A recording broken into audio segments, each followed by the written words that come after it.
خبروں کی تفصیلات کی جانب بڑھتے ہیں۔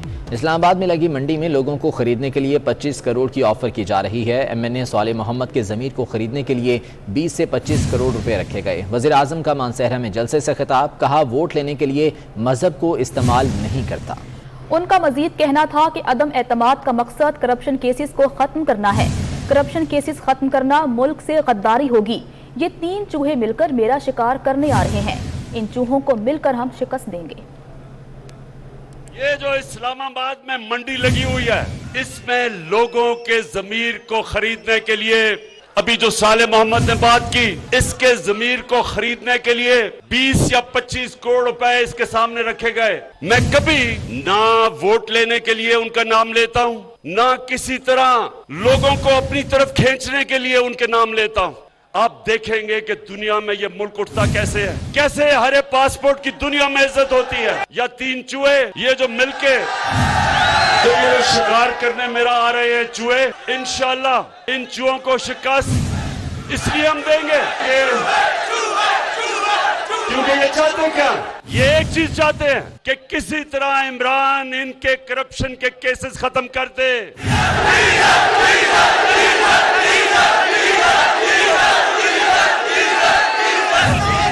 میں ہر جلسے میں اپنے آپ کو کہہ کے جاتا ہوں کہ میں فضل الرحمان کو ڈیزل نہیں کہوں گا،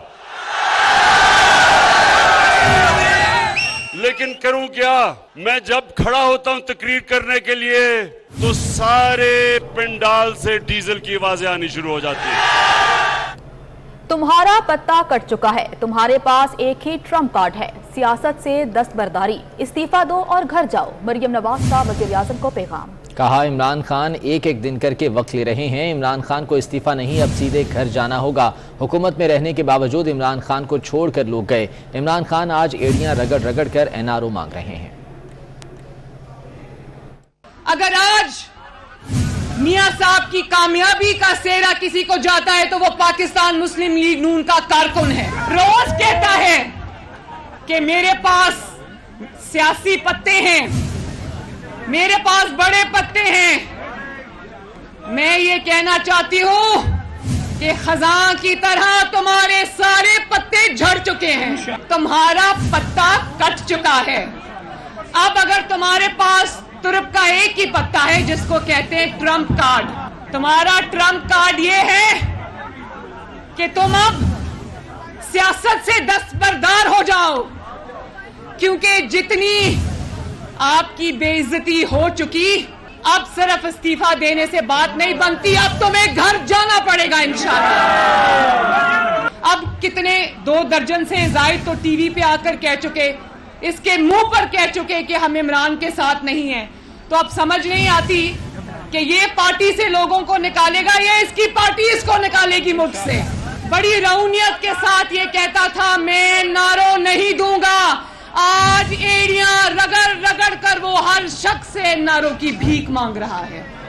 اور مسلم لیگ نون کے رہنما حمزہ شہباز کہتے ہیں کہ عمران نیازی ہم سے انتقام لینا تھا، کوئی بات نہیں، ہمارے انتقام میں تم نے عوام کو مہنگائی کی چکی میں پیس دیا، بنی گالہ کی ناجائز تجاوزات کو ریگولرائز کر دیا، غریبوں کی دکانیں اور جھونپڑے گرا دیے گئے، عوام سے پوچھو تو بتائیں گے تم نے ان پر کتنا ظلم کیا۔ اپنے دل پہ ہاتھ رکھ کے بتاؤ کہ جب یہ شخص آیا جو ریاست مدینہ کا جھوٹا دائی بنتا ہے، اس نے آتے کیا یہ غریبوں کے جھونپڑے گرا دو، یہ غریبوں کی دکانیں گرا دو، یہ ناجائز تجاوزات ہیں۔ بندہ پوچھے کہ جو بنی گالہ کا محل تم نے کھڑا کیا ہے، جو سب سے بڑے ناجائز تجاوزات کا کیس سپریم کورٹ میں آیا، تم نے لاکھوں میں وہ ناجائز تجاوزات کو ریگولرائز کر لیا، وہ گناہ جو ہے وہ ثواب بن گیا، اور غریب کی جھونپڑی جو ساری عمر کی کمائی اس کی تھی تم نے اس کو گرا دیا۔ میں اس سے یہ پوچھنا چاہتا ہوں عمران نیازی، تم نے ہم سے انتقام لینا تھا، کوئی بات نہیں، لیکن اس چکر میں تم نے پاکستانی عوام کو مہنگائی کی چکی میں پیس دیا۔